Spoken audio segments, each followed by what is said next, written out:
Bonjour, bonsoir, bon week-end sur la télévision Pacifique. Madame, Monsieur, bienvenue à ce journal. Voici les informations qui dominent l'actualité. Recrudescence des actes de banditisme dans le pays, le Bureau intégré des Nations Unies en Haïti, BINU, demande aux autorités de prendre les mesures nécessaires pour arrêter et punir les bandits qui terrorisent la population. Le fait de supporter un pouvoir qui protège des gangs armés, l'ONU est concernée par la dégradation du climat d'insécurité dans le pays, affirme l'OPL. Dans la zone du bicentenaire, vulgairement appelée VAR, les activités reprennent graduellement, l'une des retombées de la création de la structure G9 par des chefs de bandes armées. Les critiques de plusieurs organisations de la société civile autour de la liste des prisonniers graciés seront prises en compte, garantie donnée par le PM Joseph Jout qui rencontrait le protecteur du citoyen ce vendredi. À l'étranger, nouveau record en Floride, la baisse en RIA continue en France. Restez fidèles pour le développement de ce journal, Madame, Monsieur. Merci de votre fidélité, Madame, Monsieur. Bienvenue au développement de ce journal. Les cas confirmés de COVID-19 rapportés par le ministère de la Santé publique et de la population MSPP continuent de chuter. Le dernier bulletin du MSPP fait mention de 61 nouvelles infections et de 3 décès supplémentaires, comptant pour le 2 juillet 2020. À ce jour, le pays compte 6 101 cas de contamination au coronavirus, 110 décès et 1141 personnes traitées.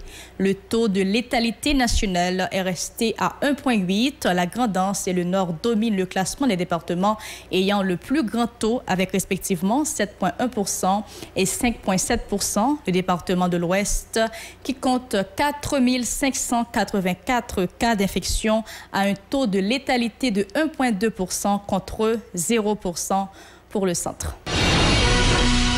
Autre information, pas moins de 6 cas d'assassinat et 12 blessés par balle. Le Bureau intégré des Nations Unies en Haïti se dit inquiet et appelle du coup les autorités haïtiennes à prendre toutes les mesures nécessaires pour arrêter et punir les coupables de ces actes.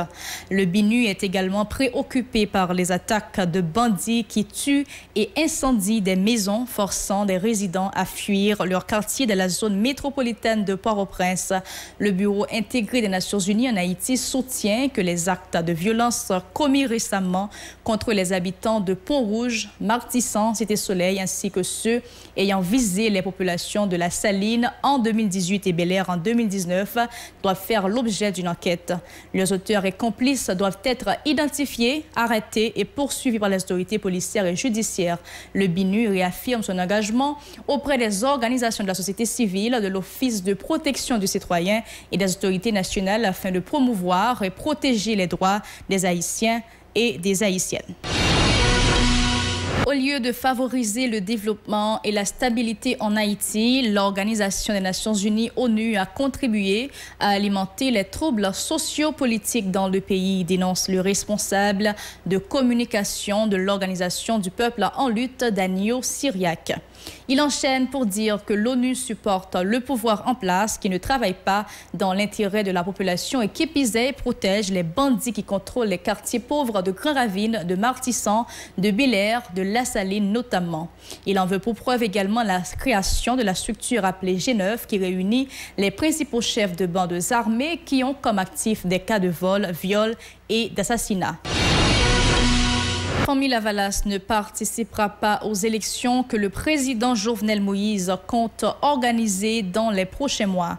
Le parti de l'ancien chef d'État Jean-Bertrand Aristide estime que le pouvoir tête calée n'a ni la légitimité ni la confiance de la population pour prendre une telle décision. Les Lavalassiens continuent de prôner le chambardement total du régime en place qui, selon eux, a contribué largement à la détérioration des conditions de vie de la population haïtienne. On est passé de 40,27 gourdes en 2011 à environ 120 gourdes pour $1 en 2020. Les signes d'une reprise effective d'activité au niveau du bicentenaire des véhicules du transport en commun utilisent à nouveau la route du bicentenaire qui avait été bloquée ou interdite aux automobilistes. Cette amélioration intervient quelques jours après le lancement de la structure baptisée G9 qui comprend les principaux chefs de bandes armées de l'entrée sud de la capitale. Toutefois, la partie qui part des centres Gesquio pour arriver au parquet de Port-au-Prince reste bloquée en raison des montagnes d'immondices qui s'accumulent. Une équipe de la radio Télé-Pacifique était sur les lieux vendredi matin.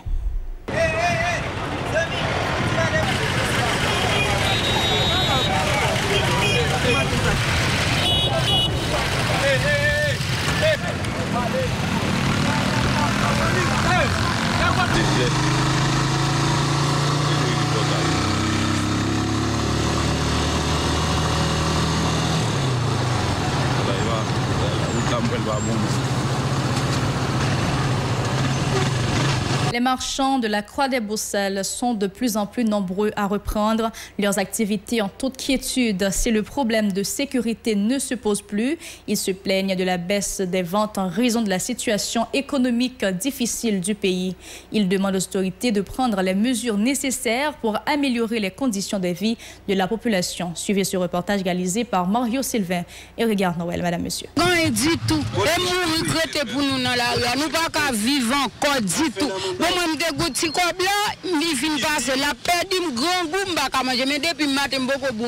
11h du matin vendredi, nous sommes au marché de la Croix-des-Boussales, le plus grand centre commercial du pays. Sous un soleil de plomb, des détaillantes s'installent. Des camions débarquent des marchandises. La circulation est normale. Pour ces commerçantes, c'est un jour ordinaire.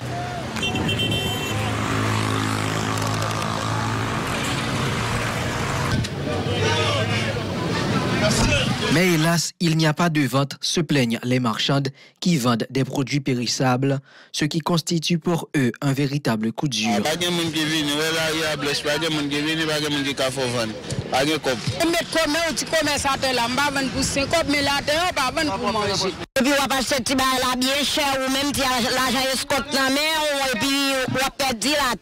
Les prix des produits de première nécessité ont grimpé et ce sont les petites marchandes qui en font les frais, ont-elles déclaré avec beaucoup de frustration.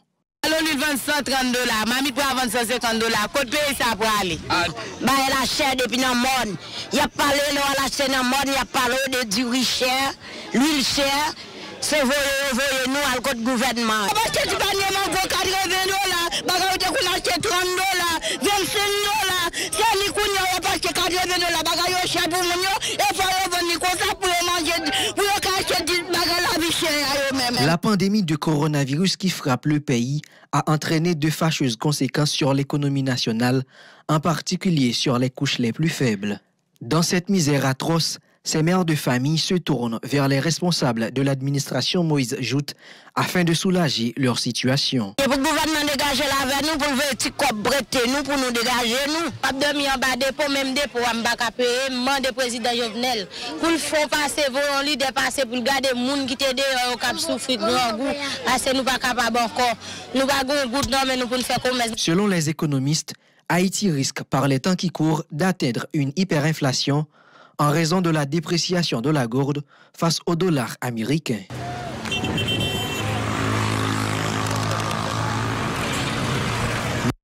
Il faut que vous sachiez que le Premier ministre Joseph Joute a rencontré ce vendredi le protecteur du citoyen Maître Renan Edoville autour de la liste des prisonniers qui avaient été soumise au président Jovenel Moïse pour être graciés. Au terme de cette rencontre, le chef du gouvernement a laissé entendre que les réactions des organisations de la société civile seront prises en compte. Il y a diverses correspondances que l'OPC écrit, diverses situations que les dénoncés nous parlent sur eux. Mais nous parlons tous sur la grâce présidentielle qui fait là, mais qu'on connaît que des questions pour poser sur lui. Nous abordons et nous-mêmes au niveau du gouvernement, nous prenons ça au sérieux. Non seulement les recommandations des diverses organisations qui travaillent dans le droit monde, m'a tout profité saluer avec un peu de respect. Le gouvernement entendait tout ça dit, tout rapport que vous faites, nous prenons en compte. Et nous continuons à investiguer sur ça pour nous investiguer. Et gagner l'autre tour, si il y a des dérives qui fait là-dedans, le gouvernement saura et prendre les dispositions nécessaires pour corriger tout ça bien pour corriger. Et pas bien tout le monde qu'on fait l'erreur est faite. Nous consenti ça, mais tout, il faut gagner des gens qui prennent responsabilité. Ça veut dire, bon petit mot, les 3 mots, ils ont tous fini même genre, bon, même c'est nomination, c'est révocation, c'est démission. C'est-à-dire, l'observation société, il y a des bagages à faire et il faut qu'on endosse les responsabilités. Il faut faire mes culpa et il faut qu'on choisisse. Il y a un même ça, ça veut dire, si il y a des autres qui font dans la dernière décision qui prennent au niveau gouvernement. Le protecteur du citoyen, Maître Renan Edoville, de son côté, a salué la démarche du Premier ministre qui cherche à réparer les erreurs du gouvernement dans la gestion du dossier des prisonniers à bénéficier de la grâce présidentielle. Ces déclarations. C'est dans ce sens ça que matin, là, dans tête à tête que nous avons avec le Premier ministre, nous abordons surtout la question de la justice, nous abordons de questions de grâce présidentielle là, nous abordons de situations au niveau des prisons, nous abordons également la situation des droits économiques, sociaux et culturels. Et le Premier ministre fait connaître que est très sensible pour que vous mettez beaucoup plus accent sur les droits économiques, sociaux et culturels qui sont très souvent négligés. En Haïti, on a toujours tendance à avoir seulement les droits civils et politiques, mais au niveau de l'OPC, et le Premier ministre a attiré attention nous sur ça, il voit que il y a nécessité, dans le contexte côté que nous avons vu aujourd'hui, avec la pandémie, avec la pauvreté, avec le dollar là qui a monté, il y a nécessité pour que nous mettions beaucoup plus accent sur les droits économiques, sociaux et culturels dans l'intérêt de la population. Ça rentre dans le cadre de relations fonctionnelles que l'OPC, en tant qu'institution étatique, mais une institution qui a un statut indépendant, doit gagner avec les autres structures étatiques.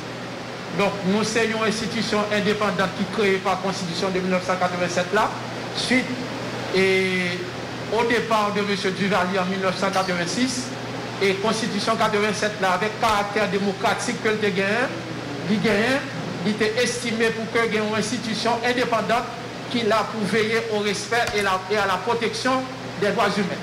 Donc OPC, c'est une institution qui est indépendante, mais qui l'a pour lui développer des relations fonctionnelles avec toute l'autre structure qui est dans l'État. Ici, nous mettons fin à l'actualité locale, place maintenant à l'actualité internationale, madame, monsieur.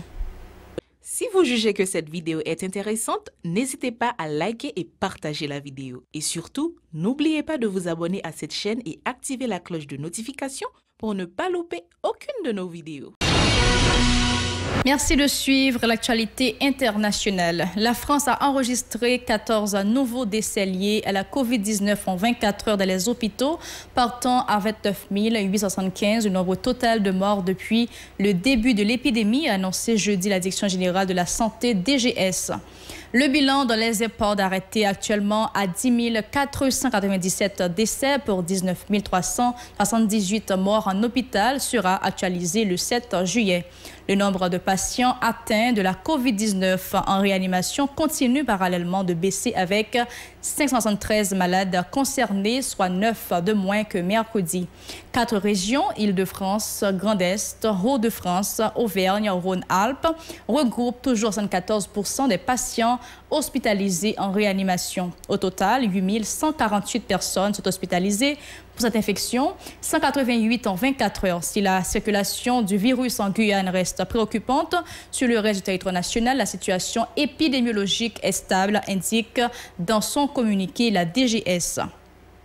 Le virus continue toutefois de circuler sur le territoire, comme le montre le nombre de nouveaux clusters avec 307 cas regroupés enregistrés depuis le 9 mai, dont 4 nouveaux cas ces dernières 24 heures.